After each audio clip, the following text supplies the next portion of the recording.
عندي برشا تعليق وبرشا إثارة نرفيز حقيقة.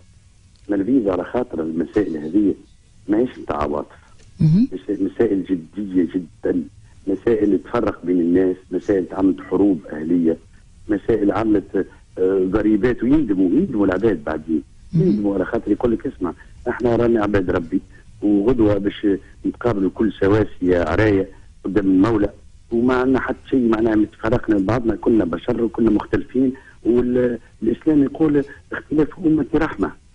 اختلاف أمتي رحمة، شو محلاها؟ وأنا استأت كثيرا قد ما أكد لي الفكرة. نحب نعطيك انفعالاتي الأولى. قد ما أكد لي أنه سي طالبي مع احترامي للشخص، الشخص كبشر كما نحترم أي إنسان معنا، قد ما أكد لي أنه يا خويا خازن يرتاح، خرف برشا ويخرف، ما عنده حتى قيمة.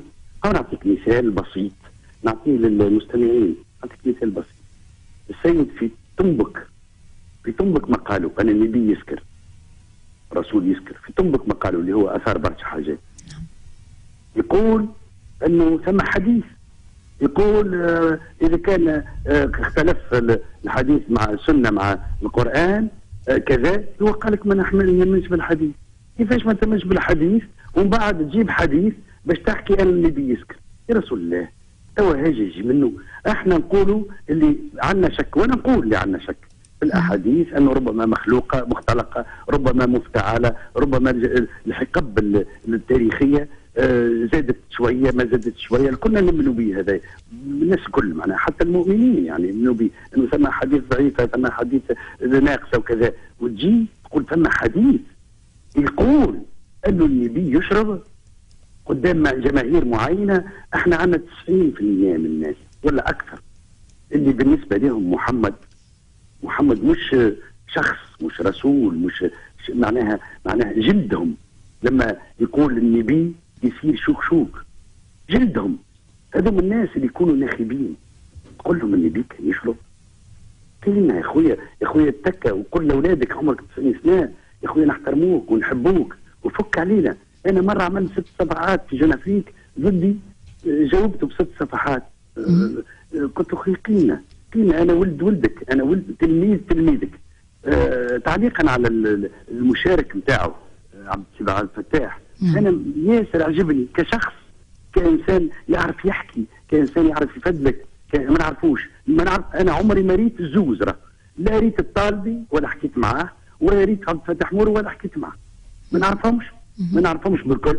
السنين هذاك سبني في 6 صفحات، يا الله يهديه والله يطول في عمره، والله معناه يموتنا ويموتوا معناها بطريقه مطمئنه كما يقول هو. مش معقول. مره في قناه من القنوات، وهنا باش ننتهي، في قناه من القنوات قال اسمع الشافعي كان مغني وراه موجود في كتاب ما نقول لكمش عليه. قالوا المنشط قالوا بربي يقول لنا ما نحن في قناه، وقناه شعبيه، قناه وطنيه، ماذا بيك تفيدنا؟ قالوا لا والله ما نقول. تو هذا كلام يا ولدي اسمع. راهو الناس الباهيين قاعدين يقولوا شيابنا باش يوليوا اولادنا، نمسحوا لهم بالكوش ونعندوهم ونوصلوهم حتى يموتوا. اما بربي الفكر قيمه خي يا سي طالبي، راك تخلوذ، راك تهكري، راك تهستر، ما عندك حتى قيمه في كلامك. وهذا الشعب التونسي لازم يفهموا. انا ما تفهمش شعور الشعب التونسي تقول محمد رسول الله اللي هو اكبر شخصيه في التاريخ باعتراف الناس الكل، هكا طلع على كانه كان يسكر. كيفاش يجي هذا؟ كيفاش يجي الكلام؟ كيفاش باش ننتخبوا؟ وكيفاش باش نمنعوا الناس ان يضربوا الافريكان؟ وكيفاش باش نمنعوا الزوفره انه يضربوا بعضهم؟ كيفاش يا اخي؟ كيفاش قاعد تجني على البلاد بالطريقه هذه؟ كيفاش؟ هذا هو تعليقي يا وخيتي، وربي كل سفيان يواصل كان يحب باللي يحب هو، اما انا متنرفز برشا. الحوار اللي صار زاد طرح قضيه اخرى اللي هي اختلاف في الراي. هل لما شخص يختلف رايه عن الاخرين هذا ما يفرضش علينا ان نحترمه زاد رايه مهما كان مختلف؟ بالطبيعه هذا كنت نقوله خيتي والله هذا كنت نقول انه اختلاف امتي رحمه. نعم.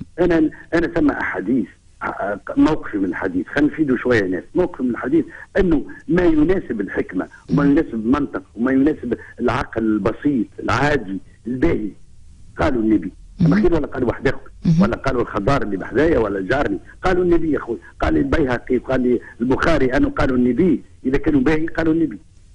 انا ما عنديش مشكل، والاخرين هاتوا نناقشوا. اللي قال المراه ضعيفه والمراه بهيمه وما عندهاش عقل، خلينا نناقشوهم. هذوكم اختلافات. اما وخيت اذا كان النبي قال المؤمن مرآة المؤمن، محلاها ما قالها كان النبي عندي انا، وكان يطلعوا يدهم خضراء، قالها كان النبي، ما نجم يكون كان نبي قالها. فهمتني؟ انا بالنسبه لي راهو عيب، راهو عندنا 99% من اهلنا يعتزوا بهذا 14 قرن اللي عندنا، واللي فيها نعمه نحطها في جبهتي ونقول نعمه ربي، ونحطها في البقعه ما يعكسوش عليها الناس. كي بابا والدي انا ما نصليش، هو يصلي يقول له بابا ربي يتقبل، يقول لي يتقبل عليك بالاعمال الصالحه، رغم اللي يعرفني ما نصليش. هذا شعبنا، هذا الحم شعبنا، هذا الحم شعبنا. احترموا الحم شعبنا يا ولادي، يهديكم.